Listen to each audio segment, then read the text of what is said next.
In this video, I'm going to be talking to you about building healing relationships. And the foundation of this video comes from A Course in Miracles and the Carl Rogers theory. So in A Course in Miracles, it says that our only function is to love and forgive. The truth is that there's only one, and to choose to see oneness over the illusion of separation is what truly heals yourself, the world, and all of your relationships. This is the school of thought that makes the most sense to me, and I've experienced this oneness on a few separate occasions. So what I'm saying isn't based on something I believe.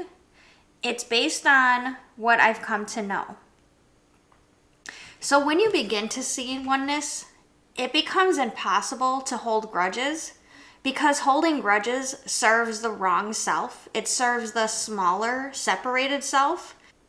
And when I say oneness, I'm talking about the underlying energy that animates all living and non-living things. So there's a name for this, and it's either God or the universe or universal intelligence or awareness, but there's a lot of different names for it. And it is the consciousness that is in all things, and that's the most real thing. So everything you're seeing appearing, including people, objects, landscapes, anything you see is appearing in the universal intelligence. So it is less real. And you'll notice that it's less real because nothing exists, right? Like landscapes change, people die, like everything changes, but the consciousness always remains the same. And the consciousness always shows up as loving awareness and loving kindness. So everything that is not loving awareness or loving kindness is not the truth.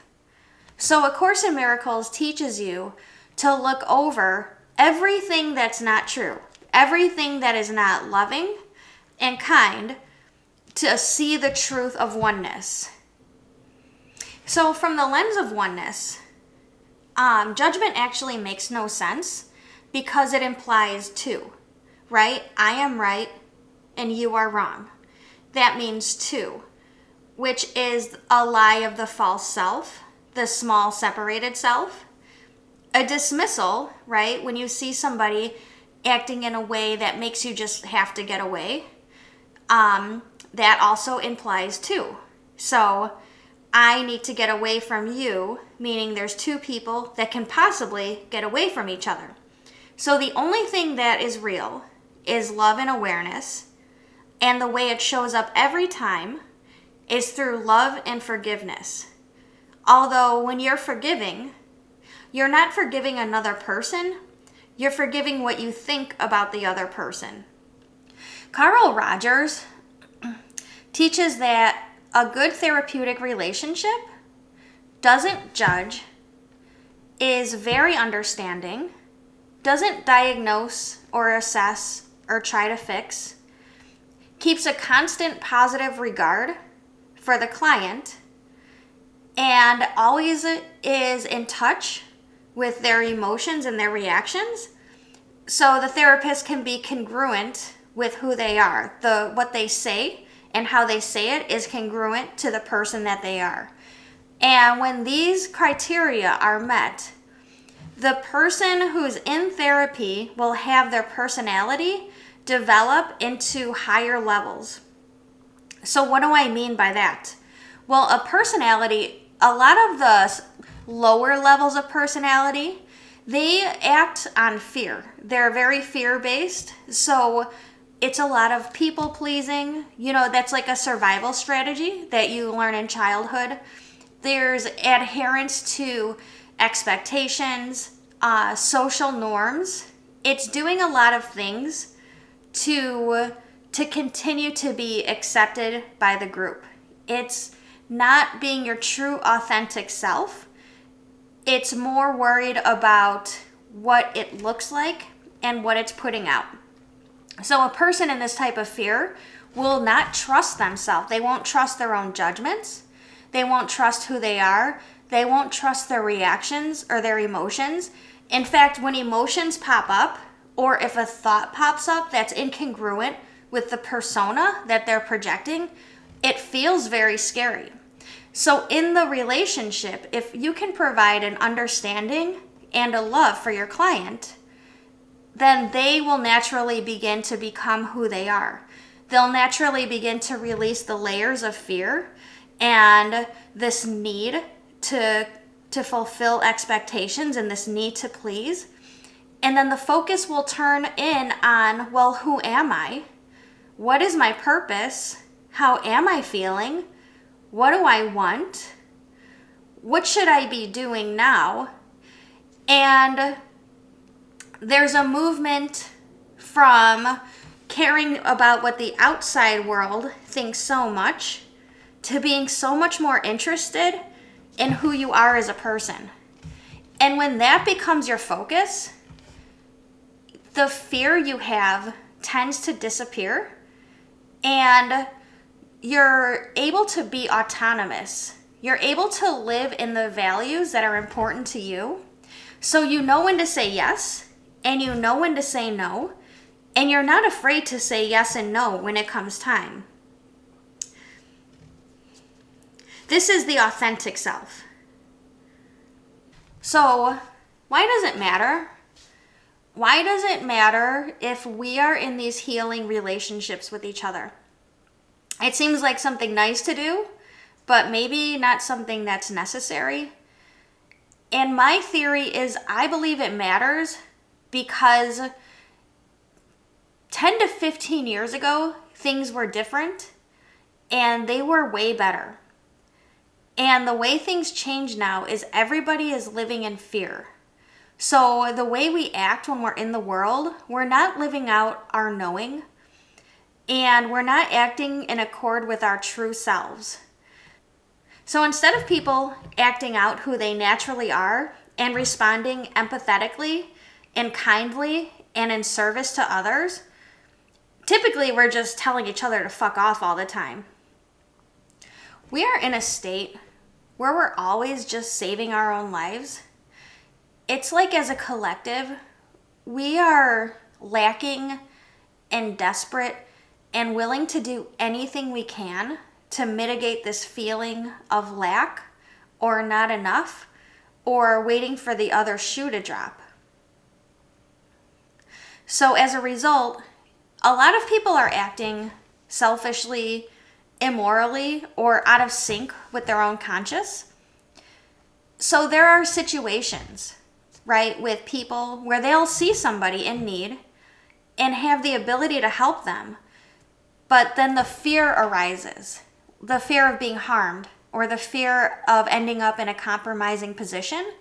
So it's just easier to say no. It's actually safer to say no to helping somebody than it is to risk what will happen if you actually respond in accordance with your natural self or your natural level of empathy.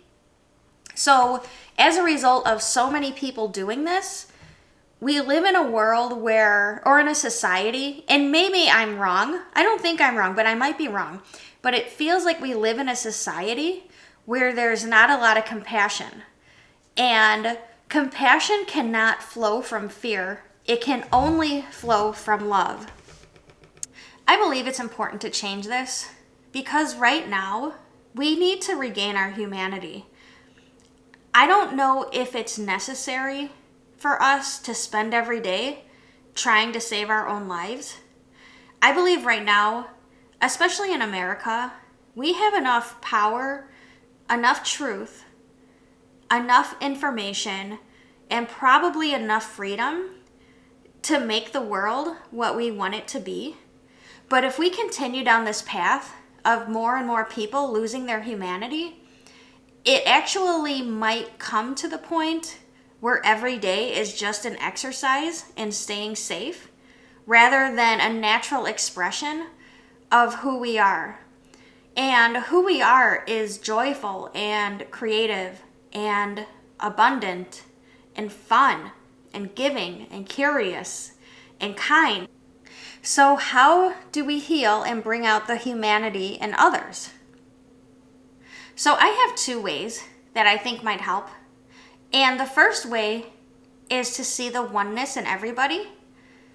So what I mean is, it's basically the same concept as seeing a 2-year-old throw a huge temper tantrum.